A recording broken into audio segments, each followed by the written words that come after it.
Muy buenas tardes.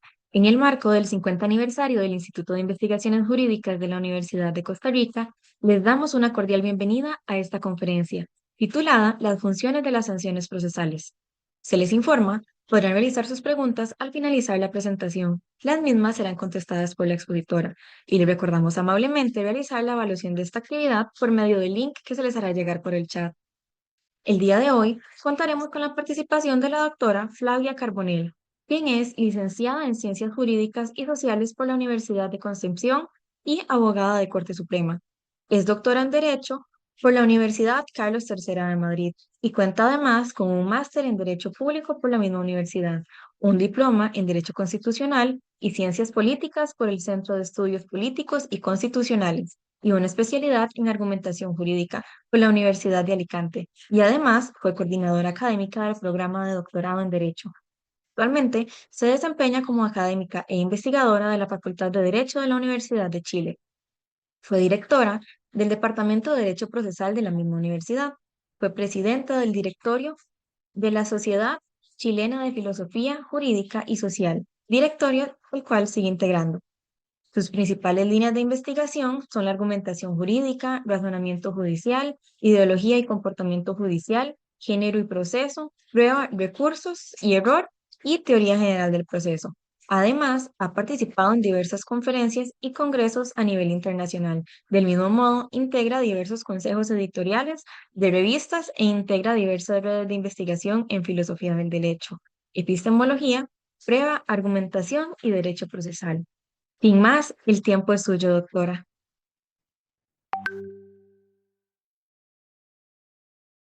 Bien, muchas gracias por la invitación. En primer lugar, quiero agradecer al Instituto de Investigaciones Jurídicas de la Universidad de Costa Rica por haberme hecho esta amable invitación. Quiero también darles las enhorabuena por el 50 aniversario, una fecha muy, muy importante y una celebración además que están haciendo de la mejor forma que se puede hacer, ¿no? Discutiendo, debatiendo sobre temas jurídicos de interés, y agradezco entonces en la persona del director del instituto y en la persona de la decana de la Facultad de Derecho, además de todas las personas que han hecho posible esta actividad. Voy a presentar las reflexiones preliminares sobre sanciones procesales y sobre las funciones de las sanciones procesales, que es parte de un proyecto de investigación a 4 años. Voy en el primer año, también por si hay algunas cuestiones que son muy preliminares. Se debe a esto, que son una reflexión más bien en curso, pero me interesaría mucho poder escuchar también vuestras opiniones, vuestras reflexiones sobre lo que yo voy a decir, también objeciones a lo que yo voy a decir. Antes de proyectar la presentación, quisiera contarles un poco de dónde surge esta idea. ¿Mm? Básicamente surge de la constatación de que la dogmática y la práctica procesal suelen emplear esta expresión sanción procesal de una manera laxa e indiferenciada para agrupar bajo esta expresión distintas consecuencias jurídicas que prima facie se consideran desfavorables o negativas para las partes en un proceso.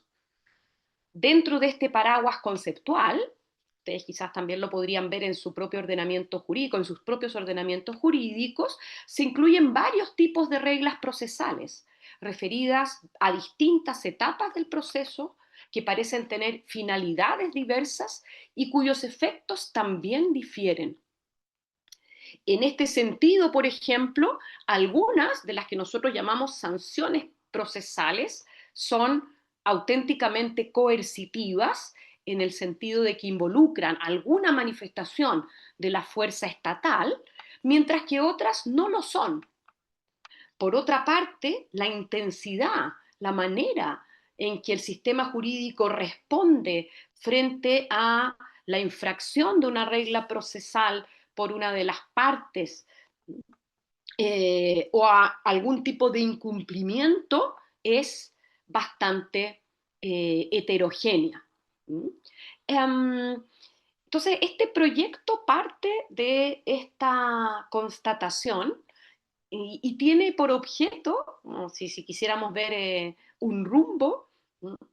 Tiene por objeto eh, determinar si esta es una buena forma de enfrentar el problema de las sanciones procesales, es decir, si agrupar esta categoría heterogénea de consecuencias frente a algún tipo de incumplimiento, lo voy a poner así en general, es una buena manera de describir y de hacer funcionar el sistema procesal, o más bien, ¿no? Tenemos que hacer algunas distinciones y acercarnos a esto que he llamado sanciones procesales de otro modo. ¿Ya? Esta es la explicación general y ahora voy ya directamente a esta presentación. El problema entonces del cual yo parto es que hay una noción, como decía, laxa, indiferenciada, muy general sobre lo que significan las sanciones procesales. Uno podría partir de un concepto también muy genérico, señalando que sanciones procesales son las consecuencias jurídicas negativas que se consideran entonces desfavorables para las partes en un proceso. En esta investigación y también en esta presentación, yo dejo fuera la forma que tiene el sistema jurídico procesal de reaccionar frente a incumplimientos en los que puedan incurrir, por ejemplo, jueces y juezas u otros intervinientes terceros, por ejemplo, no interesados en el sistema, en el proceso. ¿Ya? Entonces me ocupo solo de las partes y también de quienes los representan técnicamente en juicio. Tenemos este concepto genérico que ya podemos también ver que difiere del concepto estándar de sanción de la teoría del derecho. Por concepto estándar, en realidad me estoy refiriendo a un concepto de sanción que podríamos atribuir más o menos a Herbert Hart, pero que bebe a su vez de una teoría analítica, si se quiere, del derecho anterior a Hart, y por ejemplo ya también tenemos una noción de sanción en Austin y en Bentham. Y también tenemos otra noción de sanción en Kelsen. ¿Ya? Si tomamos a estos autores, o por ejemplo sobre todo a Kelsen, como teoría estándar de la noción de sanción en la, podríamos especificar, teoría del derecho contemporánea, el uso que se hace por la dogmática y la jurisprudencia procesal se aparta bastante de aquel. ¿Por qué? Porque estos autores, después esto empieza a cambiar, ¿no? Pero estos autores sobre todo asocian la idea de sanción, la idea de consecuencia jurídica negativa al incumplimiento de un tipo particular de norma jurídica que adopta también distinta terminología, pero para nombrar alguno de estos términos, se trata de incumplimiento de normas regulativas, de normas primarias o de reglas primarias en la terminología de estos autores. Es decir, aquellas que lo que hacen es asociar a determinado comportamiento una calificación deóntica. Dicho de otra manera, asocian un caso genérico, a un tipo de consecuencia normativa como puede ser obligado, prohibido o permitido. En cambio, este debate, si usted quiere, tan técnico, no es considerado por la dogmática procesal, ¿ya? Sino que se usa ampliamente como la consecuencia jurídica negativa. Por ejemplo, entonces, ¿no? Hay autores como Hart, que en varios pasajes y textos que son clásicos, que niega que la nulidad pueda ser considerada una sanción. Y nosotros estamos muy acostumbrados, por otra parte, desde el derecho procesal, a considerar que la nulidad es una sanción, ¿no? Una sanción de ineficacia por sobrevenir irregularidades, si usted quiere, en la ejecución de un determinado acto procesal.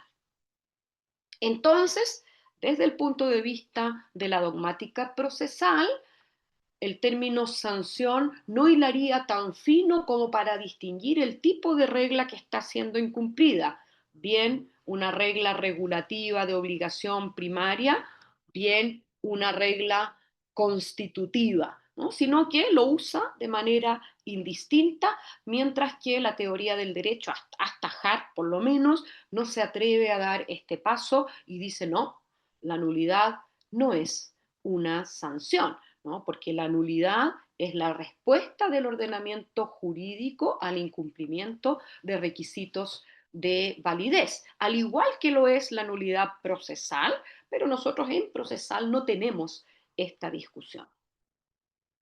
Por otra parte, también es problemático que uno llame sanción procesal a todos estos tipos de reglas sin preguntarse por las funciones de las reglas procesales ni por qué rol cumplen las sanciones en el entramado de reglas procesales que rige una determinada materia, por ejemplo, en un tiempo y espacio determinado. Y finalmente también, como parte del problema recién, en algunos casos, aquello que se denomina sanción no produce un efecto desfavorable para la parte. No en todos los casos, por ejemplo, la nulidad de un acto del proceso, cuando se cumplan los requisitos para ello, va a producir algún tipo de efecto desfavorable. Y en algunos casos, o depende del lado, si se quiere, de la relación procesal que se mire, va a producir ciertamente un efecto favorable. Por ejemplo, la nulidad por falta de emplazamiento, es decir, la nulidad por falta de haberse procedido a notificar válidamente una demanda. Y si está en una etapa muy inicial, tampoco esto le va a afectar mucho al demandante y no producirá un efecto desfavorable. Este es el problema que espero haya quedado más o menos claro. A partir de ahí y a partir de un examen de los usos que hace ahora la dogmática procesal, el legislador, en los casos a que usa esta expresión, esto es una sanción, o la jurisprudencia, elabora una propuesta para agrupar, ¿no?, estos usos de sanciones procesales. Así entonces, hago una agrupación no necesariamente exhaustiva, pero quizás sí representativa de los usos de la expresión sanción procesal. Un primer uso ya estaba adelantado en lo que he dicho hasta acá, la sanción procesal como respuesta del sistema frente a irregularidades en los actos procesales de las partes. Sanción procesal. Un segundo grupo es una sanción procesal como respuestas frente a la inactividad de las partes. Por lo menos en varios países, incluyendo el mío, a la preclusión se le llama muchas veces que es una sanción procesal por la inactividad o falta de diligencia de una parte para actuar en el proceso. Aquí también, vamos a ver, estaría incorporada, por ejemplo, la institución del abandono del procedimiento. Es una respuesta negativa, al menos teóricamente, frente a no hacer nada o hacer poco en el proceso. Un tercer grupo serían sanciones procesales como respuesta al incumplimiento de deberes legales en el ámbito procesal. Sabemos que en principio la técnica regulativa del legislador procesal, específicamente en ámbitos no penales o quizás más restringidamente en el ámbito procesal civil, no incluye la consagración de múltiples deberes. Entonces, cuando uno habla de deberes en el ámbito procesal, en realidad está refiriéndose más bien, por lo menos hasta hace poco, hasta hace un par de décadas, eh, a auténticos deberes. Habían pocos deberes, si usted quiere, de las partes y sobre todo hay otro tipo de regulación, una regulación de impulso procesal, de cargas procesales, de cargas probatorias y de otra naturaleza, pero no estrictamente deberes legales. Pero progresivamente se han ido incorporando nuevos deberes legales frente a una reflexión profunda, por lo demás, acerca de cómo debemos diseñar nuestro proceso judicial para que cumpla diversos fines, ¿no?, que le hemos asignado. Entonces, por ejemplo, el deber de actuar, de comportarse de buena fe, por ejemplo, algún deber de colaboración, por ejemplo, algunos deberes de proporcionar información, prueba a la contraparte, eh, han ido agregándose a los ordenamientos jurídicos procesales y el incumplimiento de aquellos se entiende que está respaldado por algo así como una sanción. Esta respuesta puede ser distinta, obviamente, en los distintos ordenamientos jurídicos, pero ¿no? Podemos hacer esta agrupación general. Y finalmente, otro grupo un poco distinto al a los anteriores consiste en sanciones procesales como respuestas al incumplimiento de resoluciones judiciales, que en algunos casos se denomina a veces desacato, ¿no? En otros casos se denomina contempt of court, y aquí no me estoy refiriendo todavía no a la ejecución forzada, ¿no?, frente al incumplimiento voluntario del ejecutado que ha perdido en un juicio ejecutivo, sino que me estoy refiriendo, digamos, más en general al incumplimiento de resoluciones judiciales, que también ha sido analizado esto por la dogmática procesal. Como ya adelantaba, entonces, solo para un panorama muy, muy breve, no entraré, salvo que haya alguna pregunta en estos en detalle, pero como respuestas a las irregularidades podríamos ubicar la inexistencia, que también a veces, al igual que en materia civil, nosotros distinguimos entre nulidad e inexistencia, incluso si la inexistencia muchas veces no está positivamente prevista por el legislador procesal, pero básicamente es una diferencia en cuanto a la gravedad que se le asigna al incumplimiento de un requisito de validez de un acto procesal. ¿Ya? Um, Nulidad, que si tenemos nulidad procesal, como ustedes saben, estoy hablando intraproceso y no de recursos de nulidad de impugnación de decisiones judiciales, sino que un acto irregular que precisa de una declaración judicial de invalidez y que a partir de esta declaración judicial de invalidez se priva de efectos normales a aquel acto procesal y a aquellos que eh, resulten nulos en conexión con el acto anulado según lo declare el juez o la jueza. La inadmisibilidad, que es uno podría decir una especie de nulidad, pero ab inicio, illimine o antes de que se produzca aquel acto procesal, ¿no? Es un control de regularidad de los actos de parte, por ejemplo, que declara inadmisible una demanda inadmisible un escrito, inadmisible un recurso procesal por distintas razones, algunas que tienen que ver con vencimiento de los plazos, en otros casos eh, con otro tipo, con incumplimiento de la forma del escrito, incumplimiento de algún otro requisito fijado por el legislador para admitir ese acto en el proceso. E inoponibilidad, esto sí es respecto de terceros interesados, que es un efecto, ¿no?, donde no le alcanzan los efectos de un acto por haberse omitido algún requisito para que sea válido frente a terceros. Entonces, este es un primer grupo de reglas a las que nosotros denominamos sanciones y que luego tienen distintas bajadas en los ordenamientos jurídico-procesales.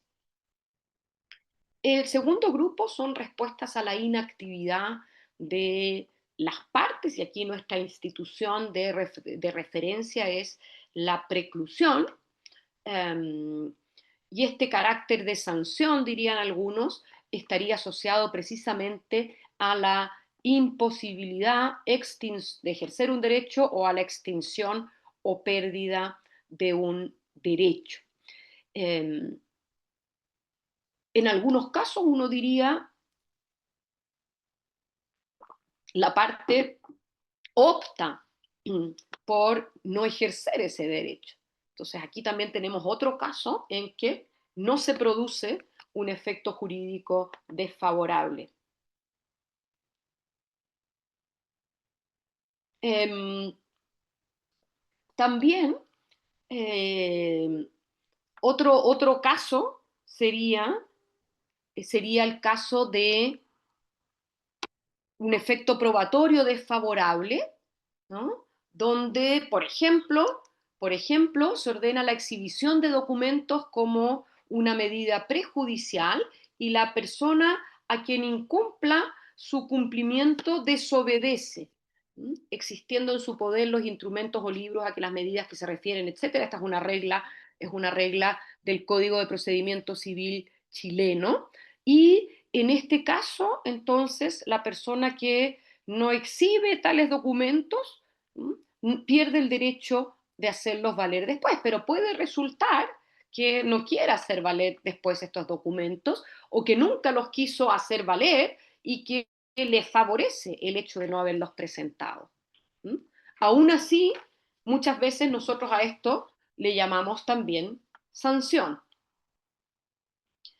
Abandono de procedimiento, deserción de recurso, etcétera, son otras instituciones que también podríamos englobarlas a reacciones del ordenamiento jurídico procesal frente a la inactividad, y el punto es entonces que pareciera que no todas compartirían la idea de que la consecuencia jurídica sea negativa o desfavorable. Va a depender mucho del caso en cuestión.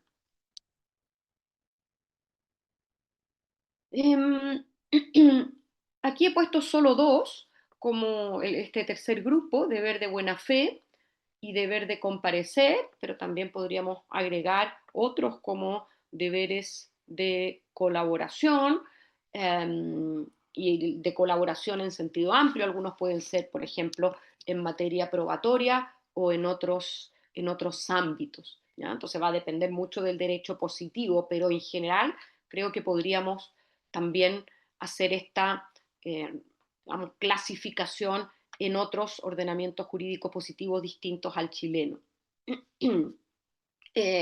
Por ejemplo, si se litiga sin fundamento plausible o, no sé, en el Código de Procedimiento Civil chileno hay una regla según la cual la parte que ha interpuesto y ha perdido dos o más incidentes no podrá interponer un tercer incidente sin previamente consignar una cantidad de dinero, y va a ser condenada también en costas si lo sigue perdiendo. ¿Ya?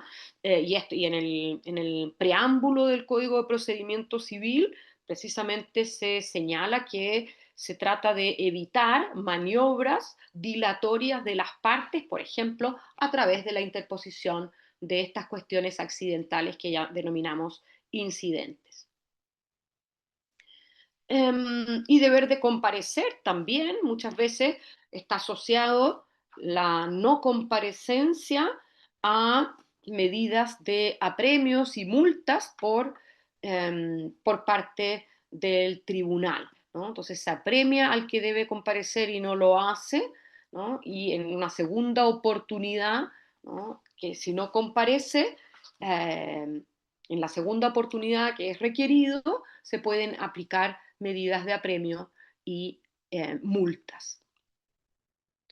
Y finalmente, incumplimiento de resoluciones judiciales, bien pueden ser intermedias, bien pueden ser definitivas, y dejo de momento fuera los procedimientos de ejecución forzosa o forzada, dependiendo del país, porque eso también es un mecanismo que alguien podría considerar como sancionatorio en caso de incumplimiento voluntario de una sentencia definitiva o interlocutoria firme, ¿ya?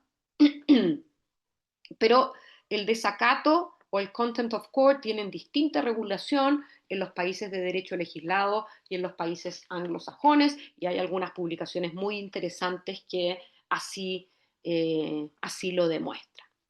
Luego de este panorama, y para tampoco demorarme tanto en lo que quiero plantear, eh, uno se puede hacer varias preguntas ahora desde la teoría del derecho, ¿no? Desde la teoría del derecho, si usted quiere, como una lupa con la cual mirar la regulación procesal y también la dogmática procesal.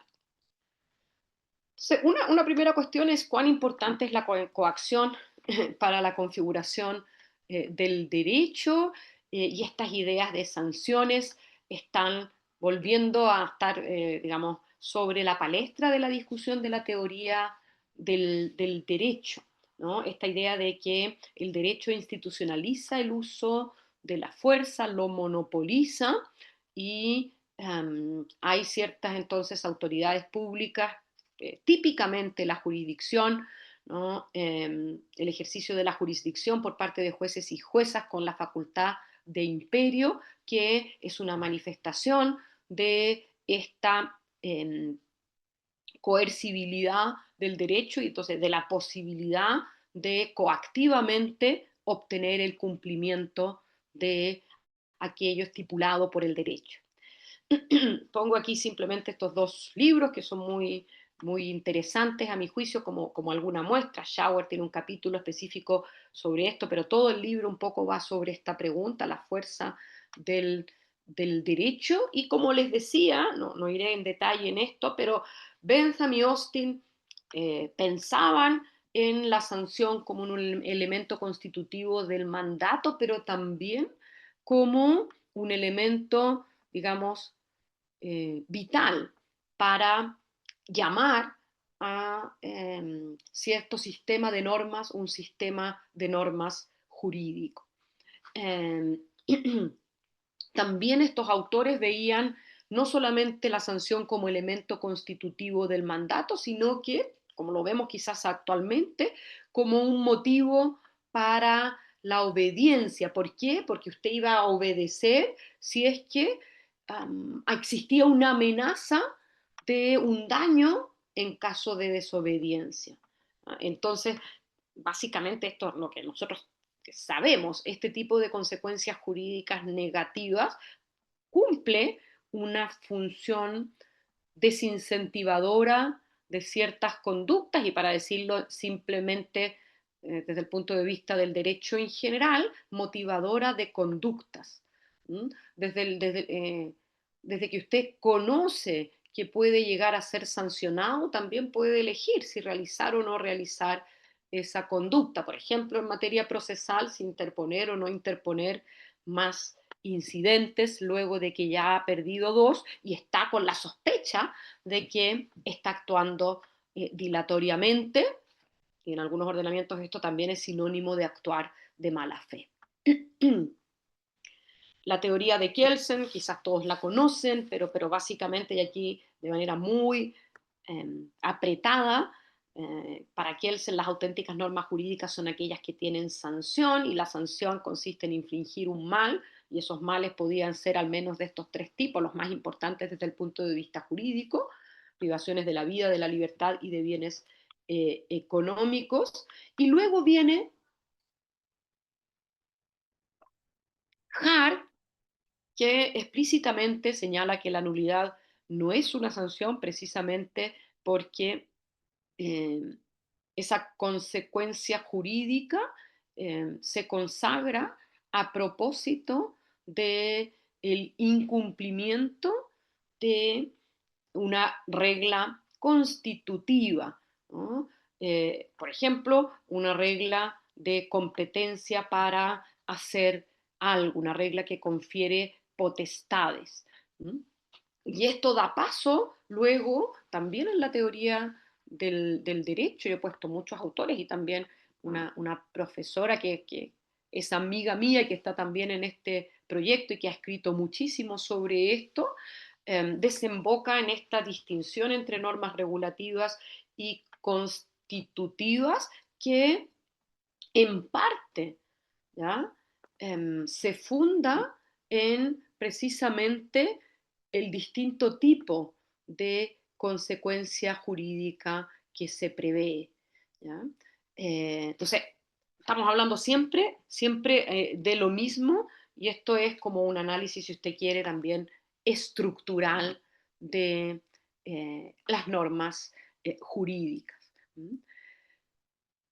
Entonces la pregunta es, bueno, ¿realmente tenemos que mantener la idea de sanción solamente para infracción a normas regulativas, o podemos extenderla, ¿no?, en algunos casos donde se produzca, por ejemplo, esa idea de consecuencia jurídica negativa, a este otro tipo de reglas constitutivas, específicamente de competencias, de las cuales, podríamos decir de paso, el derecho procesal está bien poblado?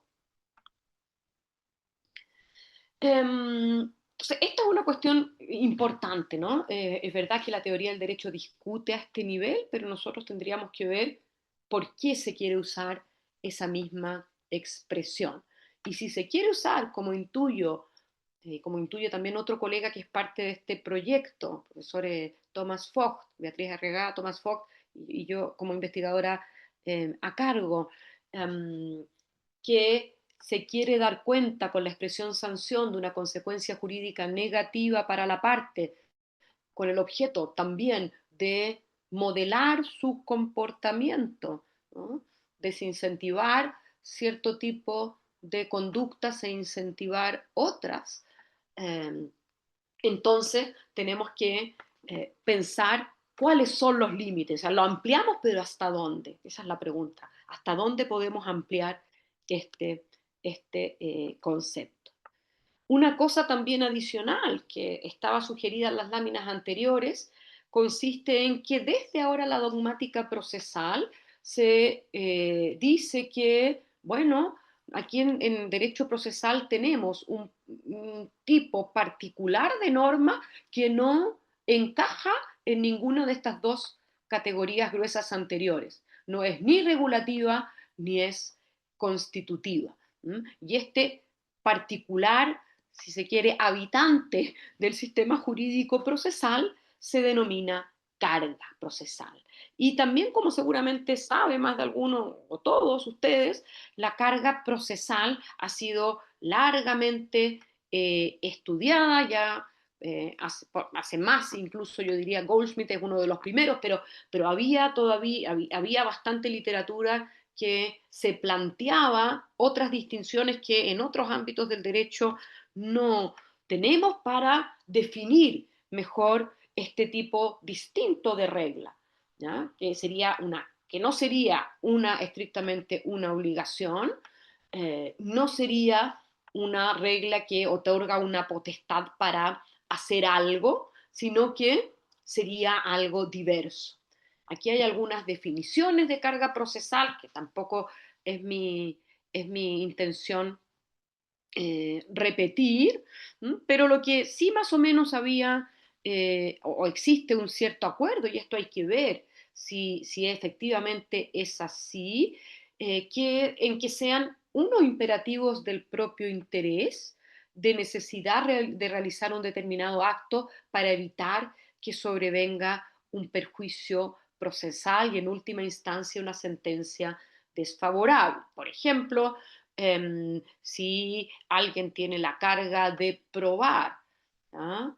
Y resulta que no prueba, pero se incorpora por la otra parte prueba al proceso, puede que en un caso concreto no sobrevenga una sentencia desfavorable, sino que incluso pueda tener, ¿no?, una sentencia favorable. ¿Cómo podemos entonces analizar, ¿no?, esta realidad de normas jurídicas procesales? Y aquí hay otras definiciones, falta de cumplimiento de una carga, etcétera, y algunos han dicho entonces que esta categoría distinta serían especies de reglas técnicas, que es una categoría que algunos autores distinguen, en particular que la populariza es von Bricht, y que luego tanto procesalistas como teóricos del derecho se han preguntado si las cargas entonces serían una especie de regla técnica. ¿M?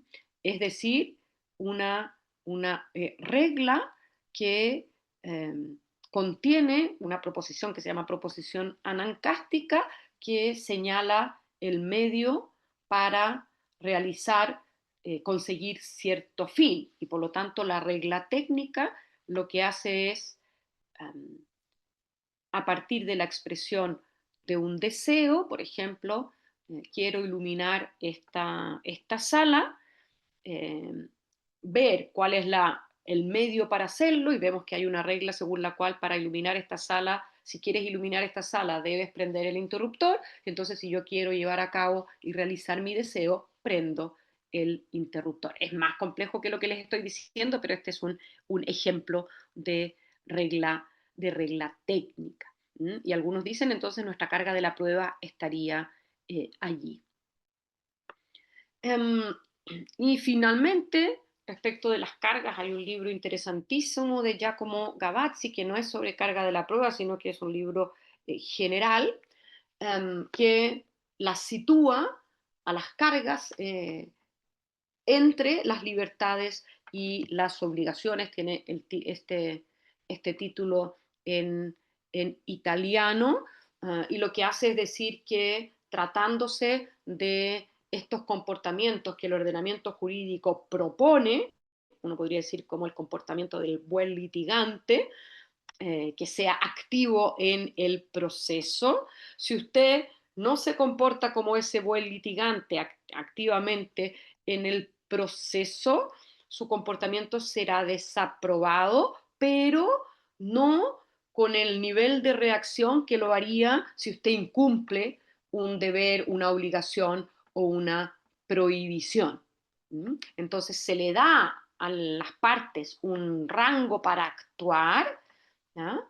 Eh, Seguramente con una especie de modelo de buen litigante, y se reacciona, pero no de manera tan represiva ni tampoco reparativa como en los otros casos en que las obligaciones y prohibiciones expresan comportamientos que son categóricamente queridos o no queridos por el legislador.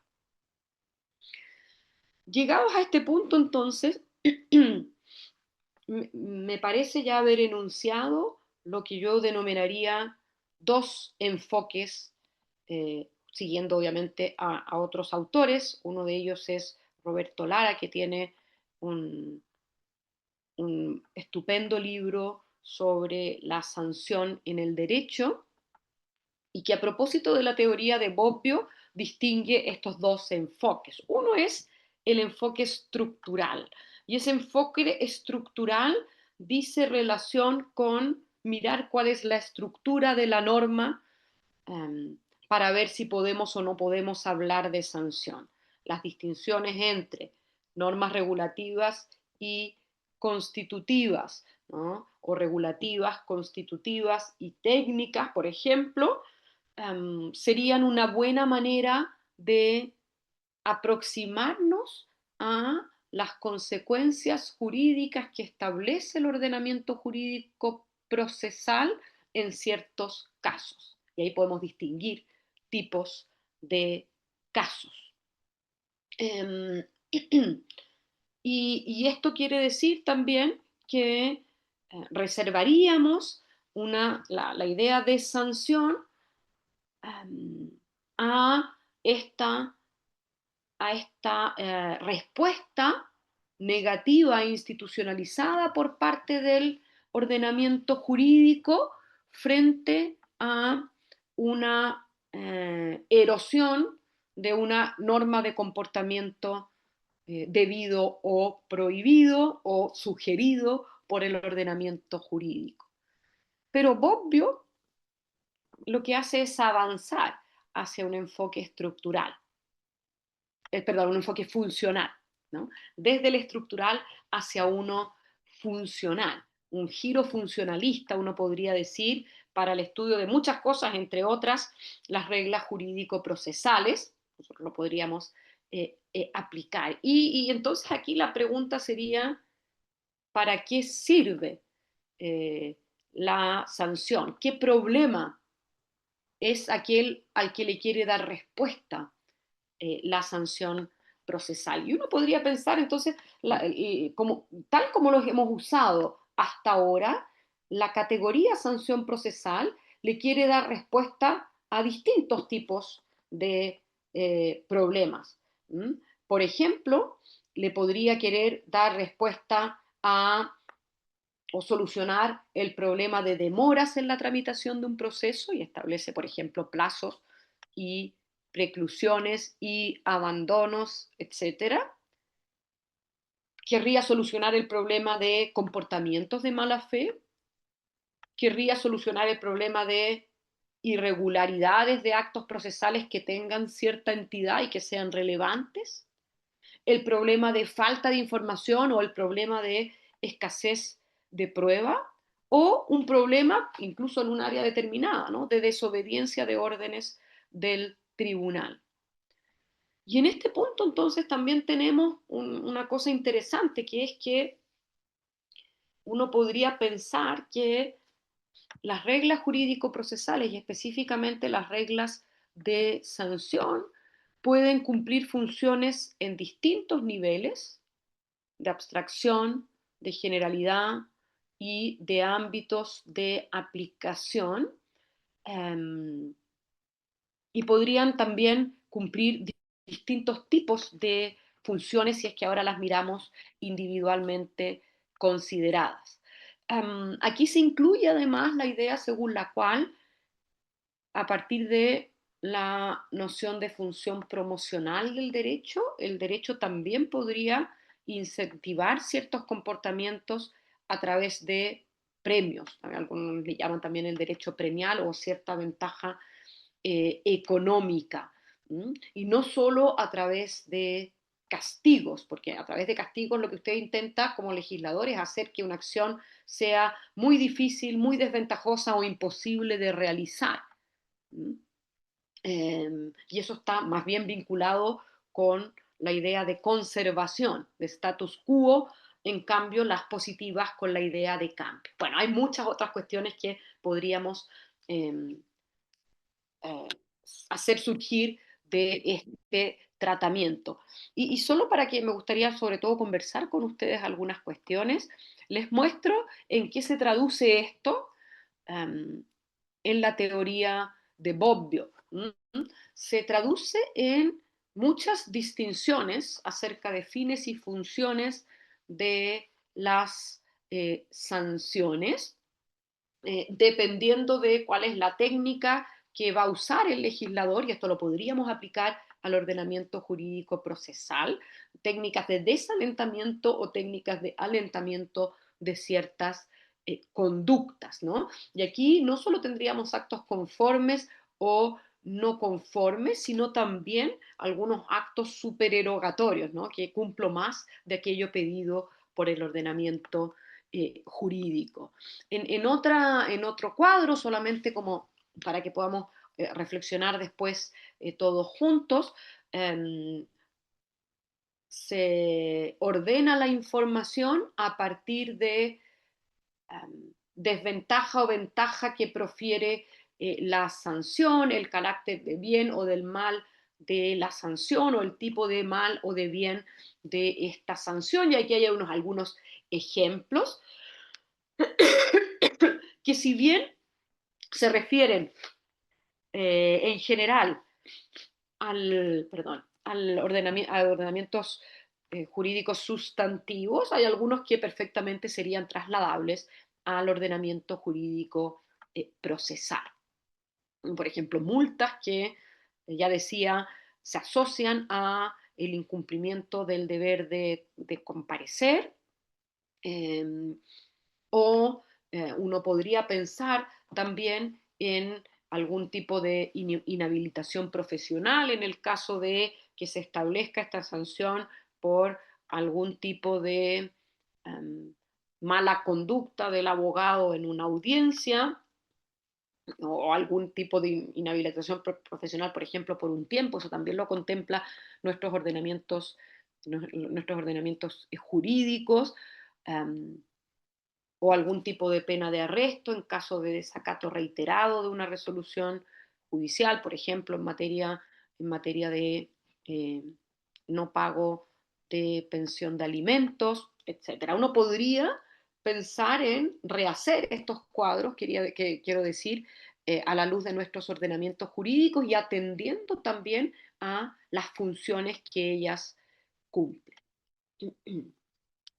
Y finalmente, porque como les decía, esto es una cuestión muy preliminar y una reflexión en curso, pero que me parece interesante porque es una forma de mirar, ¿no? Entrar por las sanciones es una forma de mirar el conjunto de reglas procesales y preguntarnos, ¿no? Cuáles son sus funciones. Y aquí nos podemos entonces mirar las funciones de las sanciones procesales como técnica normativa, ¿no? Pero finalmente, como reflexiones finales, estos enfoques estructurales y el enfoque funcional de diversas normas procesales también podrían combinarse, es decir, usar parte de la teoría del derecho y usar también otras teorías funcionalistas o sobre las funciones del derecho, aparte de la de Bobbio, que es específica de funciones de la sanción. Uno podría identificar en este ámbito distintos tipos de funciones, unas más macro, otras micro, de estas, por ejemplo, macro de todas las reglas de sanción y micro de una específica regla de inadmisibilidad del recurso, no sé, de casación en el fondo, por decir algo, y cómo van cumpliendo distintas funciones en un determinado sistema y que en cierta medida también muchas de ellas si uno las va mirando, dicen relación con algo así como modelos de comportamiento deseado por el legislador con relación a las partes en el proceso. ¿Cómo me gustaría a mí que se comportasen esas partes? Y entonces incentivo ese comportamiento y desincentivo el contrario. Eh, entonces, en esta medida, claro, aunque uno diga, bueno, la preclusión no es necesariamente una sanción, bueno, algunas manifestaciones de la preclusión para eh, confrontar la inactividad podrían también estar queriendo decir, ya que usted, demandante, ha echado a andar esta maquinaria del proceso judicial, queremos que ahora entonces usted sea activo. Obviamente podría no serlo, ¿m? Y podría renunciar incluso a sus derechos de seguir en en ese proceso, pero nosotros queremos modelar el comportamiento para que usted lo inicie, entonces lo siga de determinada manera.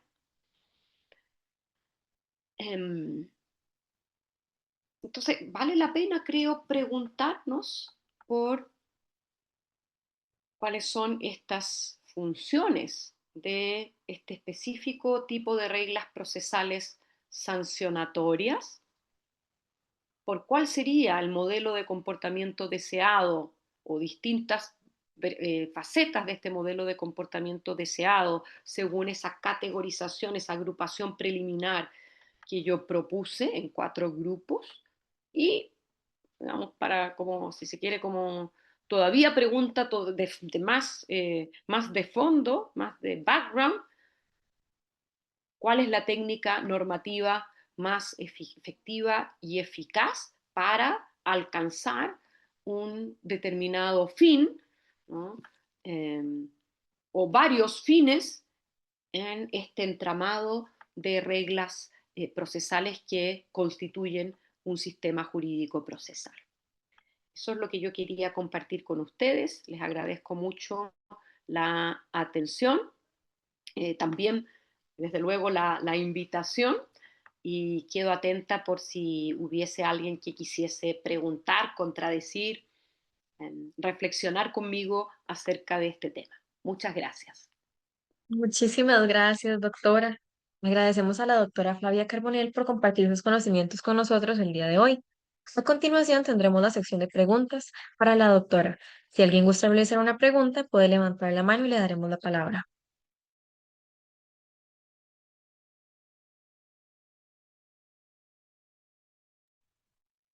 En vista de que no tenemos preguntas por acá, doctora, me permito leerle algunas que nos han realizado por medio del chat.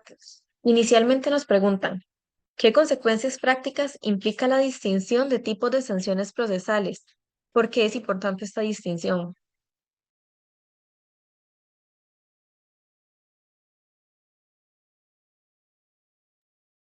Sí, muchas gracias. O sea, la consecuencia práctica de este tipo de distinciones o de estas que yo estoy proponiendo es, en primer término, determinar si los usos que nosotros estamos haciendo de esta expresión siempre está relacionado a una consecuencia negativa para las partes en el proceso. Puede que esto no sea así, hay muchos ejemplos en que esto no es así, y entonces tenemos que todas estas distinciones que a veces se le llaman distinciones analíticas, lo que nos hacen es permitir mirar mejor nuestro sistema de reglas y comprender también mejor cómo funciona. En segundo lugar, si uno lo piensa ahora desde el punto de vista del legislador, um, el legislador tiene que tener bastante claridad con relación a cuáles son las finalidades u objetivos que están detrás del establecimiento de un determinado tipo de regla. Por ejemplo, si es un legislador que está interesado en que exista la mayor cantidad de pruebas en el proceso, una regla como la que yo decía que obligue a la parte que está en posesión de un documento a incorporarlo bajo la sanción de no poder hacerlo valer después, es una regla que ineficaz desde el punto de vista de esa finalidad. ¿Por qué? Porque en el fondo, si la finalidad era obtener o recabar la mayor cantidad de información en el proceso, bueno, esa regla no lo va a lograr. Y no lo va a lograr porque a veces la parte lo que va a decir es, a mí no me conviene que ingrese este documento en el proceso. Así que si no lo puedo hacer valer después, mejor para mí. Entonces, básicamente las consecuencias prácticas son consecuencias prácticas, yo diría, tanto para los operadores del sistema como para la manera en que, y ahí cómo entendemos este tipo de reglas y yo diría muy importantemente también prácticas para ver cómo regulamos determinadas materias, cuáles son las formas de incentivar conductas procesales que nosotros tenemos. O sea, otro ejemplo, si a nosotros nos interesa el comportamiento de buena fe y nuestra regla sobre sanciones al comportamiento de mala fe es una regla, por ejemplo, como una que hay en el ordenamiento jurídico chileno, que dice, bueno, el juez determinará qué sanción aplicar y los jueces, por amplia que es esa regla, no se atreven a aplicar ninguna, entonces también uno diría, ese tipo de regla es una regla ineficaz.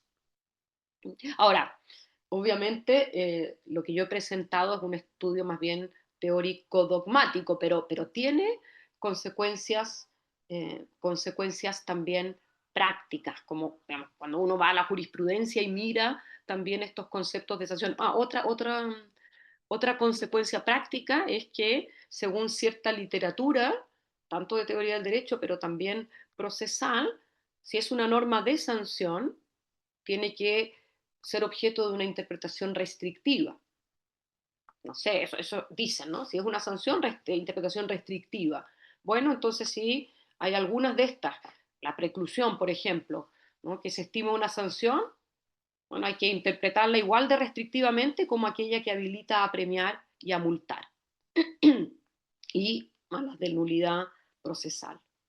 Entonces, yo creo que pueden haber bastantes efectos um, y, como desde el punto de vista teórico dogmático, nos permite comprender mejor para qué están esas reglas y cómo funcionan esas reglas. Y luego, incluso uno podría pensar si el fin que se tuvo a la vista para establecerla, ¿no?, se ve cumplido o no, o si en realidad hay una eh, es inefectiva en una de las terminologías esta regla, ¿no? No tiene ningún tipo de efectividad. En todo caso, aquí hay también distinciones entre ser eficacia, eh, efectividad, y, o sea, hay también literatura que distingue estas dos categorías, pero aquí las estoy usando más o menos de manera indistinta. Muchas gracias por la pregunta. Muchísimas gracias, doctora. Tenemos un par de preguntas más. Nos consultan. En su presentación menciona la no comparecencia como un incumplimiento que puede acarrear efectos pecuniarios o medidas de apremio. ¿Considera usted que estas consecuencias cumplen efectivamente una función sancionadora o más bien deben entenderse como un mecanismo de coerción para garantizar la continuidad del proceso? ¿Dónde trazaría usted la línea entre una sanción y una medida de aseguramiento procesal en estos casos? Muy buena pregunta también, muchas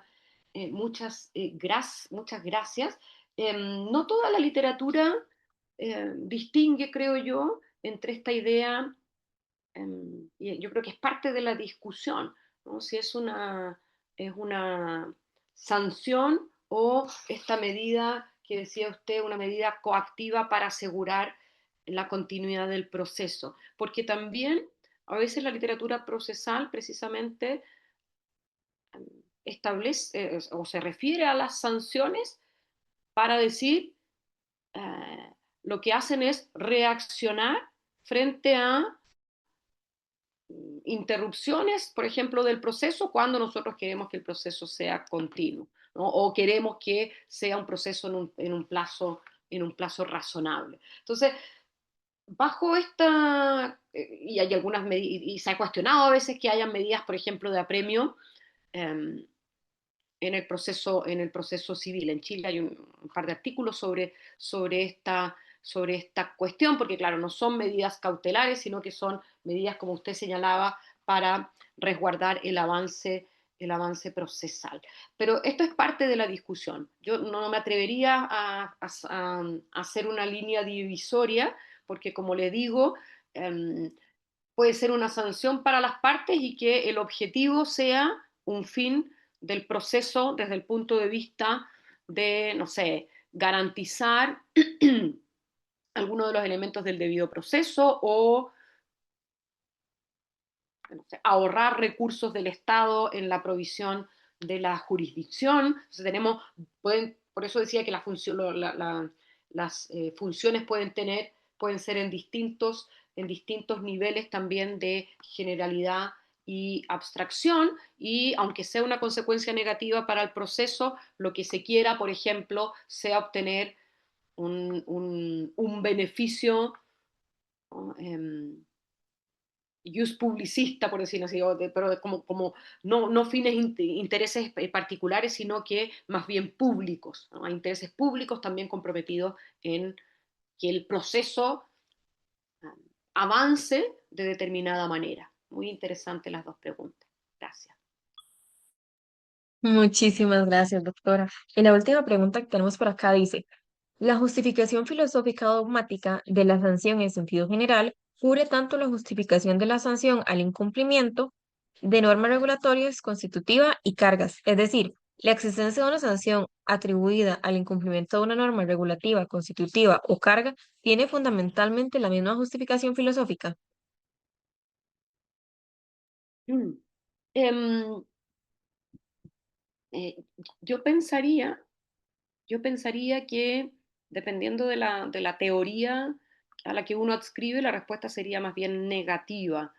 Em, por ejemplo, en el caso de las sanciones que se asocian a las normas primarias en Kelsen, la justificación de que son solo, digamos, la auténtica norma es la norma primaria y esa norma primaria es la que tiene sanción y las sanciones de determinada manera, um, implica también que son normas más importantes que otro tipo de normas que no tengan esta estructura. Entonces, ahí justificas, digamos, sería distinto. Y por otra parte, si ahora uno mira otras teorías, como teorías donde ya se incorporan las normas constitutivas como la de Hart, bueno, la idea de presentar todo este grupo de reglas secundarias y sobre todo aquellas que confieren poderes, es clave también para comprender, ¿no? El concepto de derecho de este autor que eh, destaca o está muy interesado en la dimensión institucional del derecho, por lo tanto está sobre todo interesado en las normas que confieren potestades, aunque trata de las dos, a autoridades, autoridades públicas. Entonces, yo pensaría que la justificación de la reacción normativa frente al incumplimiento de distintos tipos de normas está asociada también con la manera que tienen distintos autores de comprender el derecho, de creer qué es lo más importante en uno y otro caso.